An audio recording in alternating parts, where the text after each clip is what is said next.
हमाद भाई welcome to show कहेंगे आपको। आखिर वो वक्त का इंतज़ार था, जिस इवेंट का इंतज़ार था, और उस इवेंट का बाकायदा आगाज़ भी हो चुका है।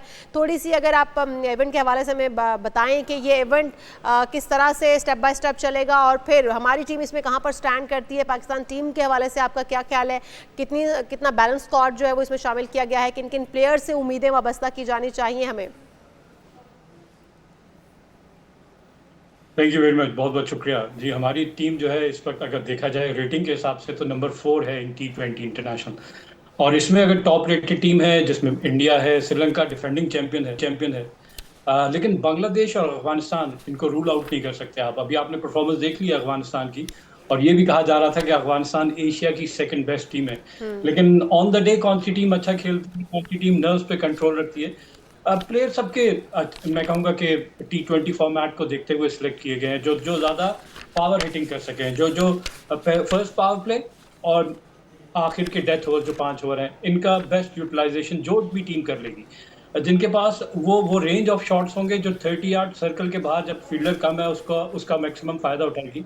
और साथ साथ बॉलिंग की अगर बात की जाए तो डेथ ओवर्स में हमने देखा है कि जी। बहुत सारी टीमें बाय द टाइम 15 ओवर होता है उनकी ग्रिप में होता है, लेकिन जैसे ही 15 ओवर के बाद बैट्समैन उनके ऊपर ऑनस्लॉट शुरू करता है तो वो मैच अब उनके हाथ से निकल जाता है। तो जीते हुए मैच भी हमने हारते हुए देखा।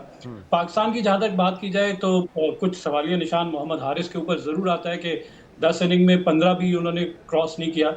उसके बावजूद वो पाकिस्तान टीम में अभी तक खेल रहे हैं। उनके अलावा और कोई पाकिस्तान में प्लेयर ही नहीं है।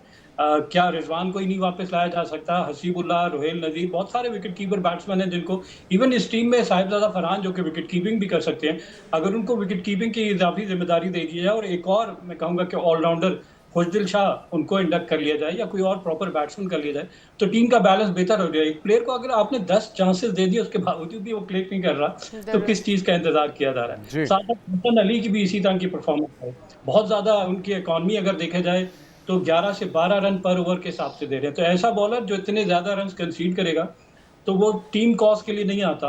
आप मैच उसी के स्पेल में हार जाते हैं।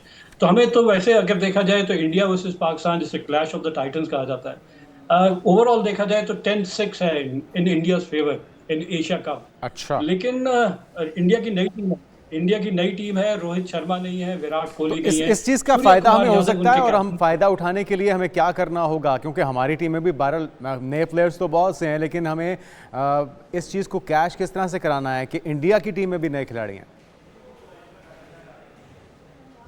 देखिए बेशक नए हैं, वो डिलीवर कर रहे हैं और वो इस तरह डिलीवर कर रहे हैं कि वो 200 प्लस रन इस नई बैटिंग लाइनअप के साथ जो उन्होंने gradually with passage of time अपनी टीम को ग्रूम किया, वो एस्टेब्लिश हो चुकी है। तो उनके यहाँ कोई पैनिक बटन नहीं है। हमारा तो देखें बैटिंग लाइनअप अगर देखें फखर और साइम तो एक मैच में चल रहे हैं, 3 मैच में नहीं चल रही, कंसिस्टेंसी नहीं है हमारी बैटिंग लाइनअप में। तो यहाँ मैटर कर जाती है। और फिर जैसे ही वो गेट खुल जाता है, फ्लरी ऑफ विकेट्स होती हैं क्लटर में, तो फिर आपकी टीम प्रेशर, फिर हम through out the inning rebuilding के प्रोसेस में नजर आ रहे थे। हम 200 के बजाय हम सोच रहे थे 130 150 कर लेंगे, लेकिन 130 140 अच्छी टीम्स के अगेंस्ट डिफेंडिंग टोटल नहीं हो सकता।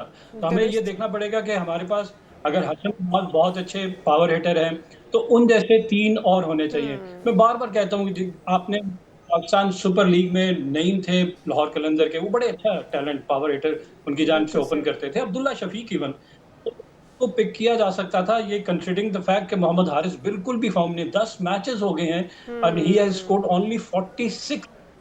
लेकिन फिर मुझे से नहीं समझ आ तनकीद रही हो रही है फिर हमाद भी भाई, फिर से कैसे तनकीद आप कर रहे हैं क्योंकि आप पहले ही कह रहे हैं कि अब तो जो बैलेंस स्क्वाड है वो बना लिया गया है। स्क्वाड देखते हुए एशिया कप को तरतीब दिया गया है, तमाम ममालिक ने बड़े अच्छे स्क्वाड को तरतीब दिया है। अब तो चले जो हमारे प्लेयर्स जा चुके हैं उन्हीं से हमें उम्मीदें वाबस्ता हैं वो अच्छी परफॉर्मेंस दे पाएँ। लेकिन एक जो हम देख रहे हैं इस वक्त चीज़ एशिया कप के अंदर वो ये है कि UAE के अंदर तमाम मैचेस हो रहे हैं। तो जब मैचेस वहाँ पर हो रहे हैं तो तमाम मैचेस का एक बंडल कहा गया है कि आप टिकट एक बंडल की सूरत में खरीदेंगे। इससे पहले क्या होता था कि प्लेयर्स सिर्फ पाक भारत टाकरा देखने के लिए जाते थे और सिर्फ पाक भारत का मैच का टिकट खरीदते थे और एंजॉय करते थे।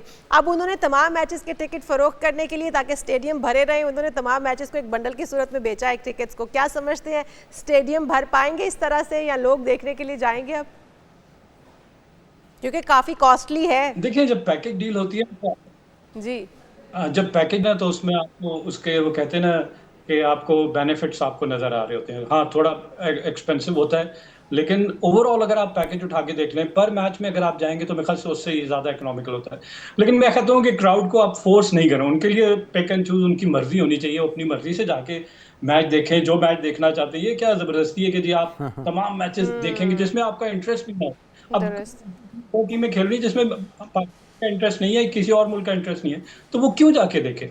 या तो कोई बहुत बड़ा क्वालिटी प्लेयर खेल रहा हो तो हम कहें यार उस टीम का मैच देखना है, उसमें इस प्लेयर की वजह से मैं जरूर जाऊंगा, दुरुस्त। बेशक हमारी अपनी टीम नहीं खेल रही। ठीक है। तो अच्छा, यहाँ पे मैं क्राउड बिल्कुल के ठीक है, पॉइंट ऑफ व्यू अपनी से मर्जी होनी चाहिए, आपकी बात बिल्कुल ठीक है। अच्छा, आज के मैच के हवाले से क्या कहेंगे? यूएई और भारत के दरमियान मैच वन साइडेड होता देख रहे हैं, या जिस तरह की परफॉर्मेंस हमने ट्राई सीरीज में भी देखी, कुछ अच्छा परफॉर्म किया है, बहुत से प्लेयर्स ने सरप्राइज भी किया।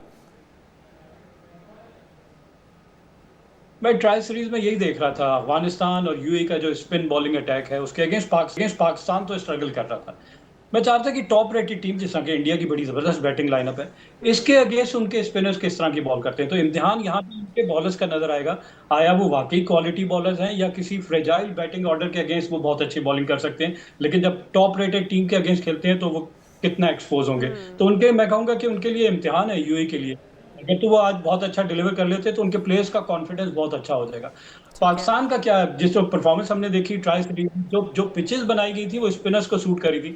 मैं एक जगह डिस्कस कर रहा था, मैं ये चाह रहा था कि अगर हम टेस्ट टीम के नुमान और साजिद खान को भी यहाँ पे खिला दें, वो बैटिंग उतनी कर लेते हैं जितनी बाकी स्पिनर्स हमारे कर रहे हैं, ठीक तो है। पाकिस्तान का तो बड़ा डेडली कॉम्बिनेशन हो जाएगा, क्योंकि फास्ट बॉलर्स का आपकी नजर नहीं आ रही कि इंपॉर्टेंस पिच जो उनको सूट कर रही है कि वो बॉल को सीम स्विंग और बाउंस ज्यादा है, आपको रोल नजर आ जाता है। पावर प्ले में तीसरे ओवर से स्पिनर आ जाता है और थ्रू आउट द इनिंग एक टीम 4-4 स्पिनर्स के साथ, यानी 20 में से 16 ओवर्स अगर स्पिनर्स कर रहे हैं तो ये तो स्पिनर्स का ही मैच हो जाता है। तो पाकिस्तान यहाँ पे सोच सकता था, लेकिन खैर अब तो खैर जो टीम हमने पिक किया हम उसी को बेस्ट ऑफ लक ही दुरुस्त। कहेंगे। अब हमारी इस तमाम बिल्कुल ठीक। उम्मीदें इसी स्क्वाड से हैं। बहुत शुक्रिया